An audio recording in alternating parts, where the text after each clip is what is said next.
एक फर्म का, देखो ये मैं, सर ये तो पहले ही बनाया हुआ क्वेश्चन है नहीं सर। वो नहीं बनाया, अब ये देखना आपको। एक फर्म का कुल लागत फलन आपका T C equal to 1/3 Q cube minus 7 Q square plus 111 Q दिया है, प्लस 50 दिया है। और उसका डिमांड फंक्शन जो है वो Q इक्वल टू 100 - P दिया है। उत्पादन का वो स्तर ज्ञात कीजिए जहां पर लाभ अधिकतमीकरण हो। लाभ अधिकतमीकरण हो, ठीक है। Find out the output level where profit is maxima. Second, what will be price. Third, what will be per unit price. And fourth, what will be total profit. ठीक है, तो ये चार चीजें हमको निकालनी है। तो सबसे पहले हमको क्या करना है कि लाभ अधिकतमीकरण करने के लिए आपको क्या करना होगा, आपको सबसे पहले प्रॉफिट फंक्शन जनरेट करना होगा। और प्रॉफिट फंक्शन जनरेट करने के लिए आपको क्या करना पड़ेगा, टोटल रेवेन्यू में से टोटल कॉस्ट को माइनस करना होगा। ठीक है, टोटल रेवेन्यू में से टोटल कॉस्ट को माइनस करना होगा। अब टोटल कॉस्ट फंक्शन तो मुझे दिया गया है, लेकिन टोटल रेवेन्यू फंक्शन नहीं दिया गया है। तो टोटल रेवेन्यू फंक्शन को हम इस फलन से निकालते हैं। अब याद रखना T R equal to P into Q होता है, लेकिन आप लोग ने गलती क्या किया था, क्यू की वैल्यू रख देते हो, नहीं पी की रखी जाएगी ताकि मेरा फलन क्यू में बने। तो मैंने यहां पे इसको क्या किया, ट्रांसफर कर दिया, आपका p इक्वल टू 100 - Q कर लिया। ये लो मैंने ये फॉर्म पे कर लिया। अब मैंने वैल्यू यहाँ पे रख दिया। तो अब मैंने जब वैल्यू रखा तो 100 - Q और ब्रैकेट में Q, तो आपका टी आर बराबर हो जाएगा 100Q - Q²। ये आपका आ जाएगा टी आर फलन आ गया। अब टी आर फलन का मान यहां रख देते हैं, टी सी फलन का मान यहां रख देते हैं। तो चलो टी आर फलन आपका क्या है, आपका टी आर फलन है 100Q - Q² ब्रैकेट क्लोज। और यहां पर आपका टी सी फलन है, और टी सी फलन है 1/3 Q³ -7 Q² plus 111Q plus 50। ठीक है, दोनों फलन को मैंने रख दिया।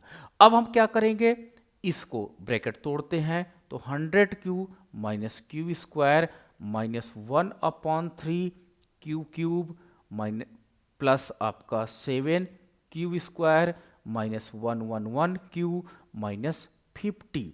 देखो ये माइनस के कारण यहां तो माइनस रहा, ये माइनस माइनस प्लस हो गया, तो प्लस 7 Q² मैंने रखा। फीस माइनस और प्लस के कारण माइनस यहाँ पे हो गया, तो -11Q रखा। फिर माइनस और प्लस तो माइनस हो गया, तो -50 रखा। तो ये जो फलन बना, ये मैं क्या कहूँगा, ये आपका प्रॉफिट फंक्शन के नाम से जाना जाता है।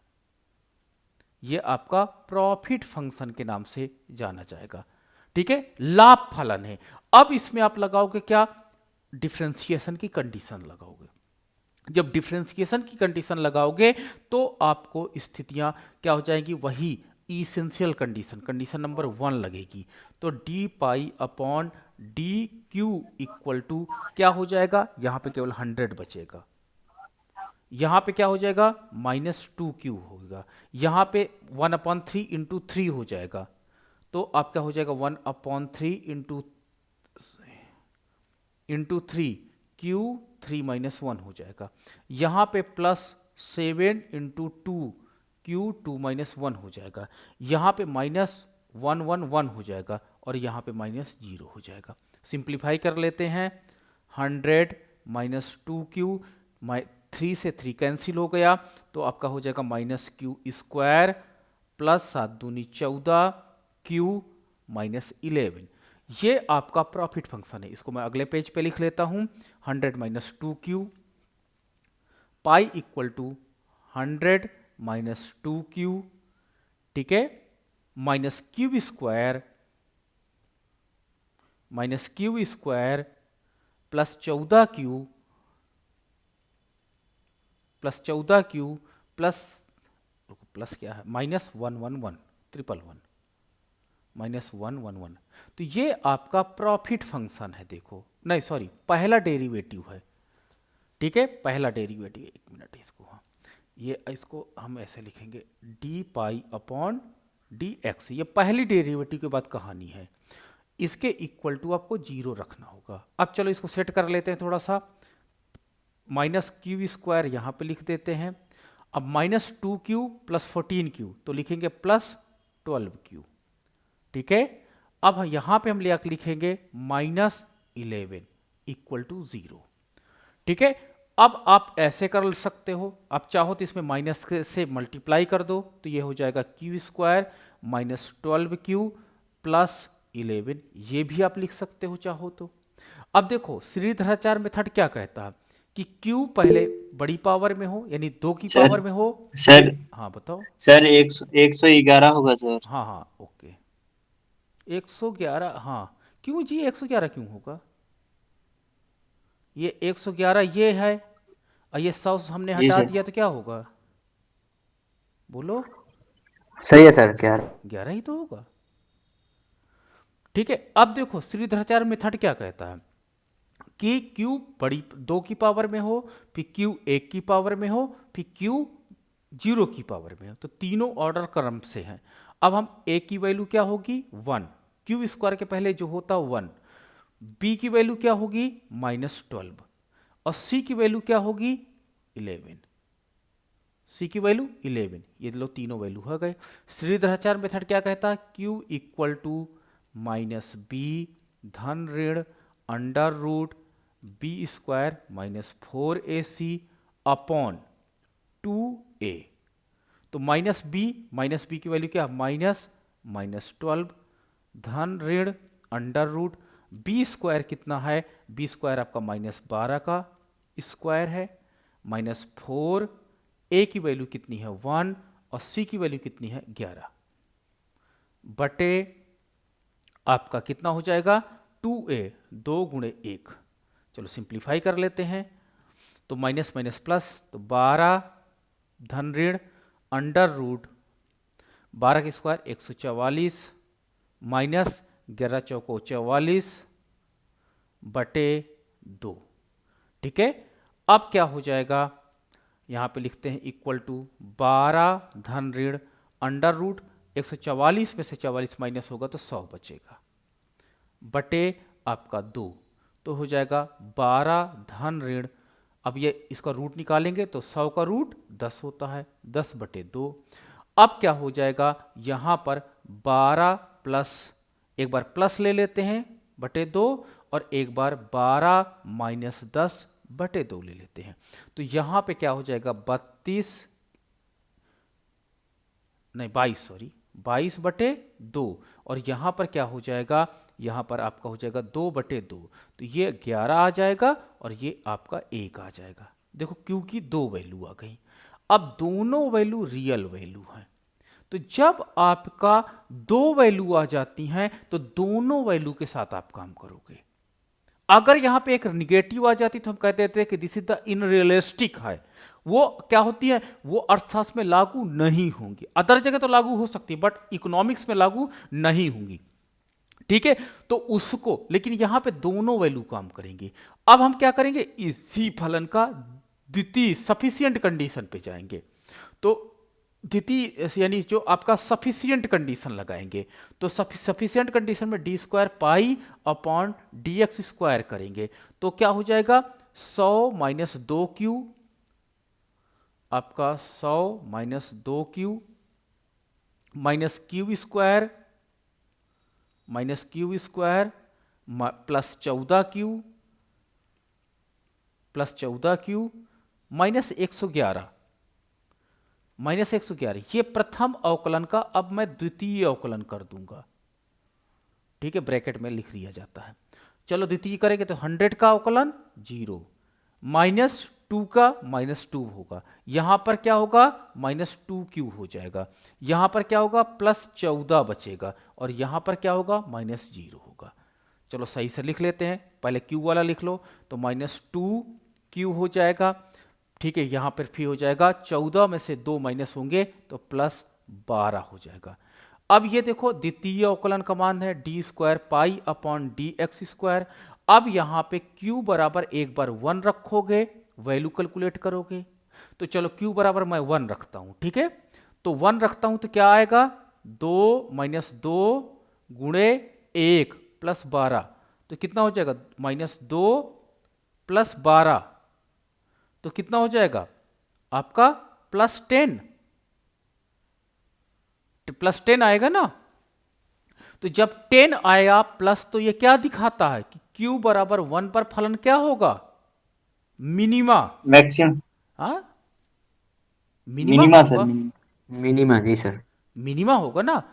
तो यहां पे आप स्टेटमेंट लिखोगे कि द्वितीय अवकलन का मान प्लस, लिखोगे यहां पे द्वितीय अवकलन का मान +10 है, अतः Q इक्वल टू 1 पर क्या हो जाएगा, फलन मिनिमा होगा, न्यूनतम होगा, और वो अप्लाई नहीं होगा क्योंकि मुझे प्रॉफिट मैक्सिमा निकालना था। तो इस वैल्यू को मैं काम नहीं लेऊंगा, क्योंकि यहां अब मैं क्या करूंगा, Q बराबर 11 रखूंगा इस फलन में। चलो Q बराबर 11 अब रखा जाए तो क्या होगा, तो -2 इंटू 11 प्लस 12, तो अब आपके पास क्या होगा, -22 प्लस 12, तो क्या हो जाएगा -10। तो Q बराबर 11 रखने पर फलन क्या हुआ, निगेटिव वैल्यू के साथ आ गया, आया निगेटिव वैल्यू के साथ। तो द्वितीय अवकलन का मान, तो यहां पे आप स्टेटमेंट लिखोगे, द्वितीय अवकलन का मान, द्वितीय अवकलन का मान -10 है, अतः Q बराबर 11 पर फलन अधिकतम होगा। तो अब ये वैल्यू आप छोड़ दोगे, क्यों, क्योंकि यहां पे +10 आया और इस वैल्यू को एग्जिस्ट नहीं कर रहा था, जबकि यहां पर Q इक्वल टू 11 एग्जिस्ट कर रहा था, इसलिए इस वैल्यू को अब लेकर के आप काम करोगे।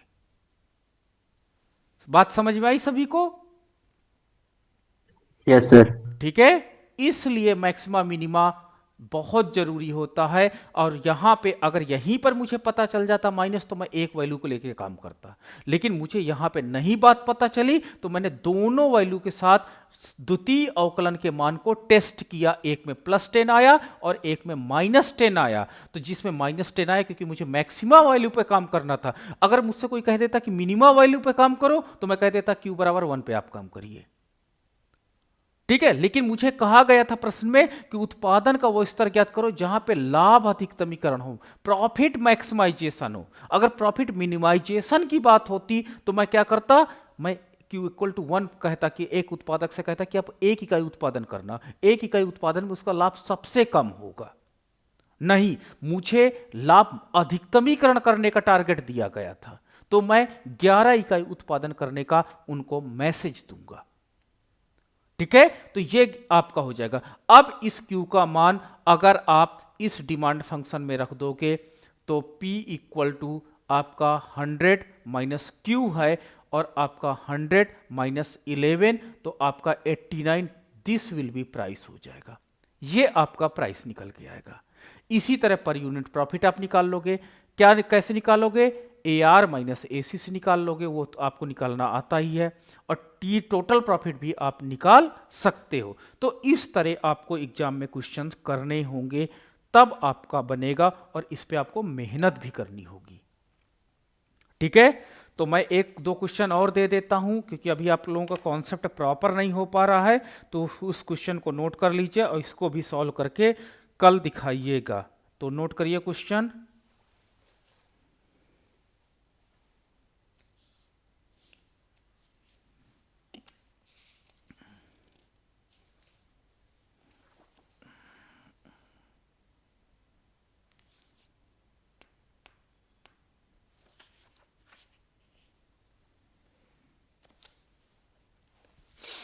हाँ, क्वेश्चन नोट करो। हाँ, क्वेश्चन पहला है आपका, if TR equal to 600 Q minus 0.03 Q square and total cost equal to 150 Q plus 60,000, तो उत्पादन का वो स्तर ज्ञात करो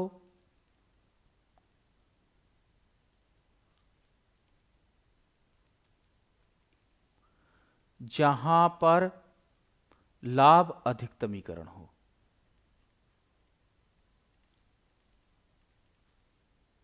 ठीक है, पहला प्रश्न। दूसरा, प्राइस बताओ क्या होगा।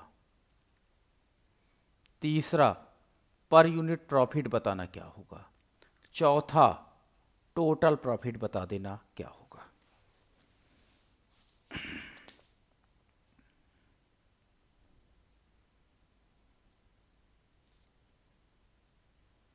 चलो एक और क्वेश्चन नोट कर लो। Question number 2। क्वेश्चन नंबर 2 है, एक फर्म का कुल लागत फलन equal to x² plus 78x plus 2500 है, एंड डिमांड